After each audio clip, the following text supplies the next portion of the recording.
గజం భూమి 13,500 రూపాయలతో 151 గజాల భూమి 20 లక్షలు మాత్రమే. అంటే ఇప్పుడు జేడీ లక్ష్మీనారాయణ కొత్త రాజకీయం ఇంట్రెస్ట్ ఉంది కాబట్టి రిజైన్ చేసి వచ్చాడు. కొత్త పార్టీ పెట్టకపోతే ఏదో పార్టీలో చేరాలి. ఏదో పార్టీలో చేరిన తర్వాత ఏముంటుంది, ఏముండదు.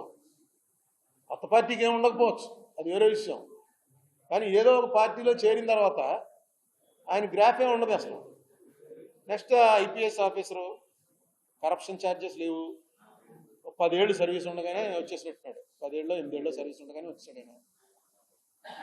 అక్కడ మహారాష్ట్రలో కానీ ఇక్కడ కానీ ఎక్కడైనా సరే అతను ఒక మంచి, ఇంతకుముందు జయప్రకాష్ నారాయణ గారు పెట్టారు, ఆయన కూడా అంతే. ఆయన మీద నో కరప్షన్ ఛార్జెస్, మంచి ఆఫీసర్గా మనకి ఇక్కడ కలెక్టర్ చేశాడు ఆయన, మీకు తెలుసుగా, మంచి ఆఫీసర్గా పేరు. ఆయన ఒక పార్టీ పెట్టాడు. పార్టీ అంటే ముందు ఒక చిన్న సోషల్ ఆర్గనైజేషన్ పెట్టి పార్టీ కింద కన్వర్ట్ చేశాడు. ఆయన నెగ్గలిగాడు ఒక ఎలక్షన్. సరే, ఈయన కూడా అలా అవుతుంది. ఇప్పుడు కేజ్రీవాల్ వచ్చాడు. కేజ్రీవాల్ అన్ఎక్స్పెక్టెడ్ అనమాట. కేజ్రీవాల్ది అసలు, ఎందుకంటే మేము అప్పుడు ఎంపీనాం, మేము ఉండగానే ఢిల్లీలో డైరెక్ట్గా నామినేషన్ వెళ్ళి సిట్టింగ్ సీఎం మీద వేసాడు. శీలా దీక్షిత్ మీద ఎక్కాడు. ఆయన ఎమ్మెల్యే, ముఖ్యమంత్రి కాదు.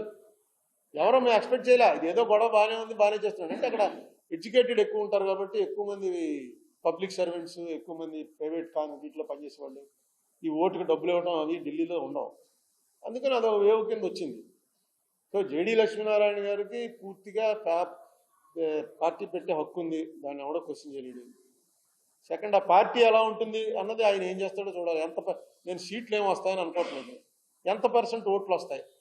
డెఫినెట్గా ఆ ఓట్ల మీద ఆధారపడి ఈ రాజకీయంలో, చిత్రపటంలో కొంత అవేర్నెస్ స్టార్ట్ అవుతుంది అన్ని పార్టీలో. ఇప్పుడు చంద్రబాబు నాయుడు గారు కానీ, జగన్మోహన్ రెడ్డి గారు కానీ ఆనెస్ట్ గవర్నమెంట్లో నడపలేక కాదు, నడపడం వల్ల ప్రయోజనం లేదు, అందుకు నడపట్లేదు. ఇప్పుడు సేమ్ ఇవే పార్టీలు కేరళలో కాంగ్రెస్ వాళ్ళు చాలా ఆనెస్ట్ అందరూ. మీకు అనేక సార్లు చెప్పాను, ఉమెన్ చాందీ అనే చీఫ్ మినిస్టర్ మీద 60 లక్షల రూపాయల ఎలిగేషన్ వస్తే ఫైరింగ్ అయ్యి చచ్చిపోయి ఆయన పదవి దిగిపోయే పరిస్థితి వచ్చింది సీఎంకి. Most honest. ఇంకా అతను అందరిని చూస్తేనే మనం ఇలా కూడా ఉంటారా పొలిటీషియన్స్ అనుకుంటాం. చేతిలో గుడ్డ సంచి పట్టుకుని తిరుగుతాడు, ఏమీ లేదు అతనికి, ప్రాపర్టీస్ ఏమీ లేవు. చాలా మంచి పేరు ఉమెన్ చాందీ అంటే. అయిపోయింది ఒక ఎలిగేషన్ తోటి. ఎందుకంటే అక్కడంతా ఎడ్యుకేటెడ్, వాళ్ళు డబ్బులు తీసుకుని ఓట్లేదు.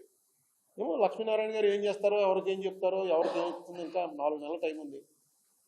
సో ఆయన నడపలేరు.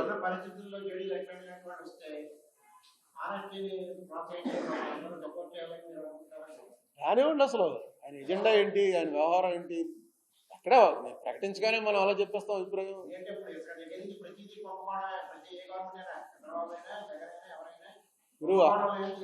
ఇప్పుడు రాజకీయం ఎలా తయారైందంటే, జేడీ లక్ష్మీనారాయణకి ఓటు వేయాలని నువ్వు ఇవాళ నిర్ణయం అయిపోయి 10 మందికి చెప్పి, ఆ రోజున అక్కడ ఓటు వేయడానికి లోపలికి వెళ్ళి నొక్కే టైంకి మనం ఓటు జేడీకి వేస్తే జేడీని అక్కడ ఆడిని ఎక్కేస్తాడు. ఆడిని ఓడించాలి ముందని ఇడికి కొట్టేస్తాం. అదే జరుగుతుంది. మంచివాళ్ళ మీద గౌరవం లేక కాదు, మంచివాడు నెగ్గుతాడు అనేటువంటి కాన్ఫిడెన్స్ క్రియేట్ చేయలేదు. ఆ కాన్ఫిడెన్స్ క్రియేట్ అవ్వాలంటే ఎడ్యుకేషన్ ఉండాలి. పోతే పోయింది, మన ఓటు ఇన్వాలిడ్ అయిపోయి అతనికి ఎన్ని ఓట్లు వస్తాయి చూద్దాం, అసలు నిలబడతాం. మొన్న అలాగే అతనికి పవన్ కళ్యాణ్ పార్టీ తరఫున పోటీ చేసి, పవన్ కళ్యాణ్ నియోజకవర్గంలో పవన్ కళ్యాణ్కి వచ్చిన ఓట్ల కన్నా ఎక్కువ వచ్చినట్టున్నాడు. పార్లమెంట్కి పోటీ చేశాడు. సేమ్ పార్లమెంట్ కాన్స్టిట్యున్సీలోనే పవన్ కళ్యాణ్ కూడా అసెంబ్లీ క్యాండిడేట్. నాకు ఉన్నది జ్ఞాపకం ఉన్నది కరెక్ట్ అయితే, పవన్ కళ్యాణ్కి ఎన్ని ఓట్లు వచ్చాయో అంతకన్నా పార్లమెంట్ క్యాండిడేట్కి ఎక్కువ ఓట్లు వచ్చాయి. అది మరి జనం ఉన్నారనమాట. లేదు జేడీ లక్ష్మీనారాయణ మంచి ఆఫీసర్ కదా, వేయాలి కదా అని అనుకున్నారేమో. మార్పు వస్తూ ఉంటుంది. పార్టీ పెట్టి ఆయన ఎంతవరకు నడపగలడు, ఏం చేయగలడు చూద్దాం.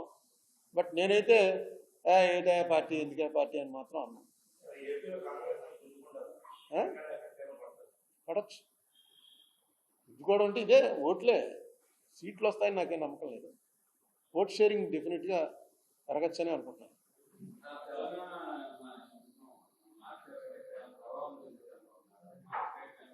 తెలంగాణ అదే ఉంటుందండి డెఫినెట్గా. తెలంగాణ మనంతా ఒకటే కదా. అంటే అధికారంలోకి వచ్చేంత ఉండదు, కానీ కాంగ్రెస్ డెఫినెట్గా బొత్తిగా 1%, 0.5% నుంచి 4%, 5%కి పెరగచ్చు.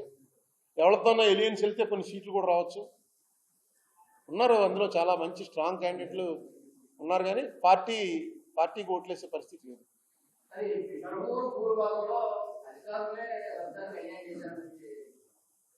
అధికారులే కదా మరి, ఇంకేంటి వీళ్ళు వైఎస్ఆర్సీపీ వాళ్ళు గొడవ చేస్తున్నారు,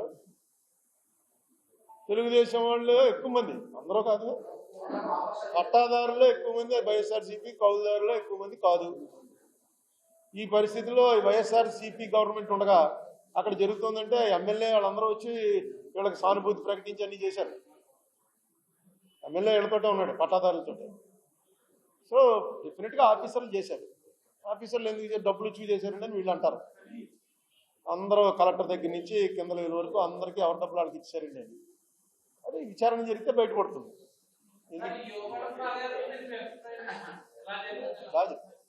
బాగా జరిగింది. మంగళం పాదయాత్ర ఉంది, బాగానే జరిగింది.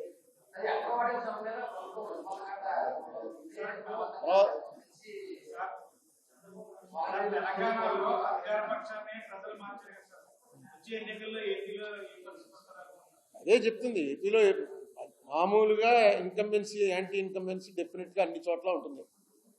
యాంటీ ఇన్కంబెన్సీ ఓటు ఎంత పర్సెంట్ వచ్చిందని చూసుకోవాలి. వీళ్ళిద్దరూ కలవటం అనేది కొంచెం వీళ్ళకి బలం. మన ఎవరో పవన్ కళ్యాణ్, చంద్రబాబు కలవటం.